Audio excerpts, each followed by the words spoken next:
Until what? That's my son in there. That's my son. That's Dash, and then there's a scuffle of feet, and more shouts as a security guard drags my father from the wing. Rachel pauses as she hears the shouts, and then her eyes well up a bit with tears, and she looks at my face and appears to realize something. But she doesn't say what. The shouts continue, but they fade. And so do I. And in comes the heat as I do. That's my son. Dad says. That's my boy. Let me see my boy. Stop. Please. Stop. The police officer had both hands up as my car barreled towards him. Stop. Stop the car.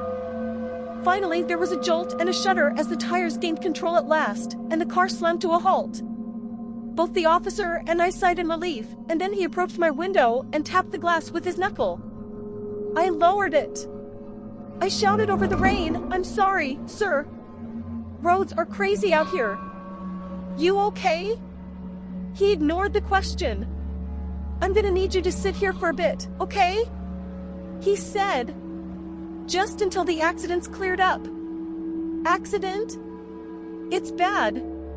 He nodded in the direction of the wreckage, and then he said again, "Just sit tight. We'll wave you over when there's an open lane." And then he ran off into the storm. I scanned the scene. There was a man on the side of the road, I saw, sitting on the pavement with a poncho for the rainfall and his head in his hands. His SUV was totaled, the front end was bent and twisted and hideously mangled. But the other car was in far, far worse shape than that. I squinted hard and could only make out panels of white amidst charred black chunks of metal and the force of the rain. But it was enough. It was a Civic. Oh, God. Oh, God, no.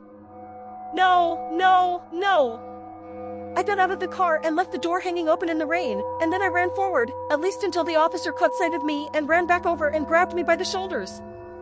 "Hey," he said. "I told you to wait in the car. What are you, Dash?" "Robin!" I shouted over him. "Robin!"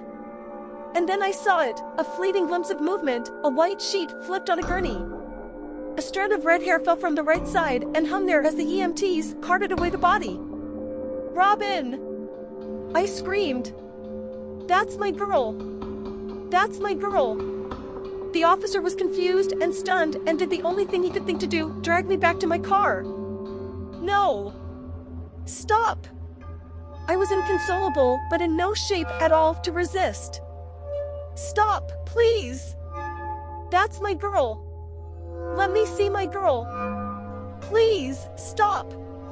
One of the EMTs, covered in blood from the waist up, turned to look at the spectacle. But then someone shouted her name. "Rachel!" The doctor says. "You with us, or what? Let's go." She blinks as she stares at me, and then says, yeah. "Sorry. I just realized this guy was Dash. Just get the charcoal, please. We don't have time." And she does. She runs off to fetch exactly that. And then I feel a hideously invasive sensation. A tube is being placed in my nose, and then I feel it falling down into my throat. I'm too weak to gag, but I somehow manage to clench my fist. A nurse sees the movement, and he holds me down to steady me. "Whoa, whoa. Advertisements. Whoa, whoa, you okay, man?" My roommate stumbled back as I threw open the door. I charged past him. "You're coming in hot," he said again. "You good, bro?" But I ignored him.